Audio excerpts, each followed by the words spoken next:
नमस्कार प्यारे मित्रों, कैसे हैं आप लोग।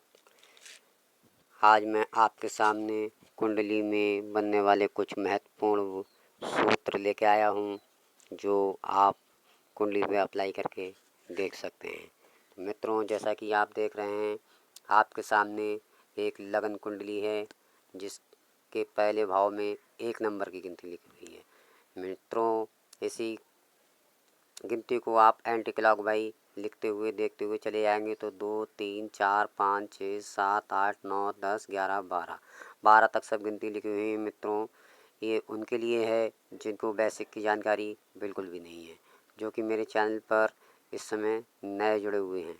मित्रों, जिनको बेसिक की जानकारी आती है उनको तो आराम से ही समझ में आ जाएगी। तो मित्रों, अगर आपने पिछला वीडियो नहीं देखा है तो आप देख सकते हैं कि 1 नंबर की कौन सी राशि होती है, 2 नंबर की कौन सी राशि होती है, 3 नंबर की कौन सी राशि होती है और 4 नंबर की कौन सी राशि होती है, 5 नंबर की कौन सी राशि होती है और इनके स्वामी कौन होते हैं। मित्रों, अगर आपने पिछला वीडियो नहीं देखा है तो मैं डिस्क्रिप्शन में लिंक दे दूँगा, आप उसमें जान सकते हैं कि इन नंबरों की राशि कौन सी होती है और इनके मालिक कौन से होते हैं। मित्रों, इस वीडियो में मैं सिर्फ आपको सूत्र बताने जा रहा हूँ, ना कि राशि और राशि के स्वामी।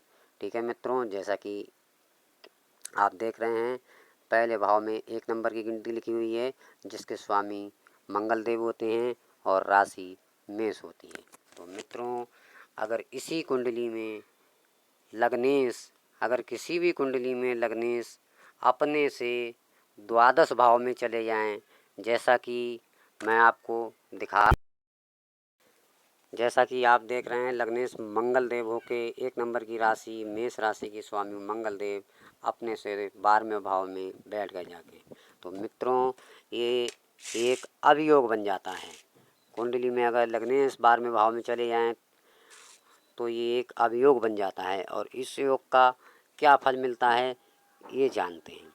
इस जातक को अगर किसी भी जातक के कुंडली में लग्नेश 12वें भाव में चले जाते हैं तो ऐसे जातक को जीवन में बार बार झूठे इल्ज़ाम लगते रहते हैं और मित्रों इसका तो योग ही बन जाता है और जीवन में एक आधी बार आदमी खुद से परेशान होकर आत्महत्या की भी सोचता है। मित्रों, ये एक अभियोग होता है। तो आइए चलते हैं। तो मित्रों, जैसा कि अगर लग्नेश और धनेश धनेश कौन हुए, जैसे कि आपके द्वितीय भाव में 2 नंबर की गिनती हुई है तो शुक्रदेव आपके धनेश होते हैं। आपको मैंने बताया है पिछली वीडियो में कि दूसरा भाव जो होता है वो धन का भाव होता है और पहला भाव जो होता है वो लग्न होता है।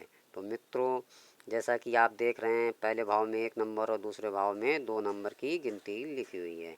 तो पहले भाव के स्वामी मंगल देव हुए और द्वितीय भाव के स्वामी शुक्रदेव हुए। यही मित्रों, ये दोनों ग्रह अपनी अपनी राशि परिवर्तन अगर कर लेते हैं, मतलब कि अगर मंगल देव दूसरे भाव में बैठ जाएँ और दूसरे भाव के मालिक शुक्रदेव 1 नंबर के लगन भाव में बैठ जाएँ, तो मित्रों जैसा कि आप देख रहे हैं, तो ऐसे जातक को बहुत ही कम प्रयास में उससे ज़्यादा सफलता और उससे ज़्यादा धन प्राप्त करने के योग बन जाते हैं। मित्रों, ऐसे जातक जो होते हैं बहुत कम प्रयास में ज़्यादा ही सफलता प्राप्त कर लेते हैं। देखिए, कहीं आपकी कुंडली में ये योग तो नहीं। इसी प्रकार से मित्रों, आपका तीसरा सूत्र है कि अगर द्वितीय भाव दूसरा भाव, जैसे कि मैंने अभी बताया कि जिसके शुक्रदेव मालिक हुए, द्वितीय भाव का स्वामी या धन भाव का स्वामी अगर नवम भाव में बैठ जाए या फिर एकादश में भाव में बैठ जाए, जैसे कि आप देख सकते हैं द्वितीय भाव के स्वामी शुक्रदेव हुए।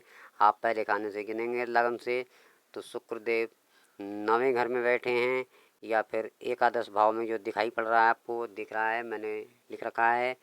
तो अगर द्वितीय भाव का स्वामी आपका नवम में या एकादश भाव में बैठ जाता है तो ऐसे जातक का बाल्यकाल काफ़ी कष्टमय बीतता है, परंतु एक उम्र चढ़ के जब बाल्यकाल कष्टमय बीतने के बाद जवानी के बाद उसका पूरा जीवन बड़ा ही बढ़िया व्यतीत होता है। मित्रों, बाल्यकाल कैसा भी गुजरा हो, परंतु उसके बाद का पूरा जीवन सुख में गुजरता है।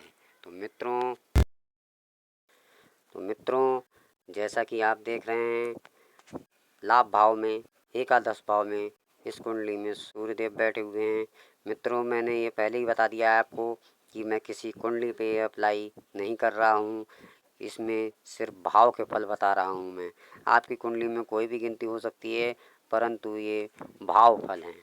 अगर किसी भी लगन कुंडली में सूर्यदेव अगर जातक के 11वें भाव यानी कि एकादश भाव में बैठ जाते हैं तो ऐसे जातक के शत्रु बहुत होते हैं, परंतु उसके शत्रु उसका कुछ कभी भी बिगाड़ नहीं पाते। शत्रुओं पे सदा ही ऐसा व्यक्ति भारी रहता है। मित्रों इसी प्रकार से कहीं भी कुंडली में आपके अष्टम भाव के स्वामी जिनको अष्टमेश कहा जाता है, जैसे कि इस कुंडली में 8वें भाव में 8 नंबर की गिनती लिखी हुई है, जिस राशि वृश्चिक होती है और जिसके मालिक मंगल देव होते हैं। मित्रों कहीं भी कुंडली में अगर अष्टमेश पे गुरु की दृष्टि पड़ जाए तो ऐसे व्यक्ति की आयु में वृद्धि हो जाती है। जैसा कि आप देख रहे होंगे गुरु द्वितीय भाव में बैठ के सप्तम दृष्टि से अष्टमेश को देख रहे हैं। अष्टमेश जब भी सप्तम दृष्टि से गुरु अष्टमेश पे सप्तम दृष्टि डालते हैं तो ऐसे जातक की आयु में वृद्धि हो जाती है और जीवन में आने वाले कष्ट थोड़े कम हो जाते हैं। मित्रों इसी के साथ मित्रों कहीं भी कुंडली में 7 नंबर में उच्च के शनि बैठे हों, शनिदेव 7 नंबर की गिनती में उच्च के हो जाते हैं। मित्रों आपकी कुंडली में 7 नंबर की गिनती कहीं भी हो सकती है। आप देख सकते हैं अगर आपके शनिदेव कहीं भी 7 नंबर की गिनती में उच्च के बैठे हैं और उस पर कहीं से भी मंगल की दृष्टि पड़ जाए, मित्रों जैसा कि आप जानते हैं मंगल की 4थी और 7वीं और 8वीं दृष्टि होती है। तो मित्रों इसमें कोई संदेह नहीं कि ऐसा जातक बहुत बड़ा वक्ता या नेता बनने के इसमें गुण विकसित हो जाते हैं। मित्रों अगर ये वक्ता या नेता में कोई अपनी भाग की आजमाइश करने की सोचे तो उसमें बड़ी सफलता हासिल और प्राप्त करता है। जैसा कि आप देख रहे हैं कि 11वें भाव में शुक्रदेव बैठे हुए हैं। अगर आपकी कुंडली में कहीं भी शुक्र लाभ भाव में 11वें भाव में बैठ जाते हैं तो मित्रों जिसकी भी कुंडली में शुक्रदेव लाभ भाव में बैठे होंगे उसका शादी से पहले कैसी भी उसकी स्थिति रही हो, परंतु शादी के बाद वो अधिक धनवान बन जाता है। मित्रों अगर वो धनवान है तो उससे भी अधिक धनवान हो जाएगा, और धनवान नहीं है जब उसको धनवान बनने के योग बन जाते हैं, परंतु उसकी शादी के बाद। मित्रों आप अपनी कुंडली में इनको अप्लाई करके देख सकते हैं।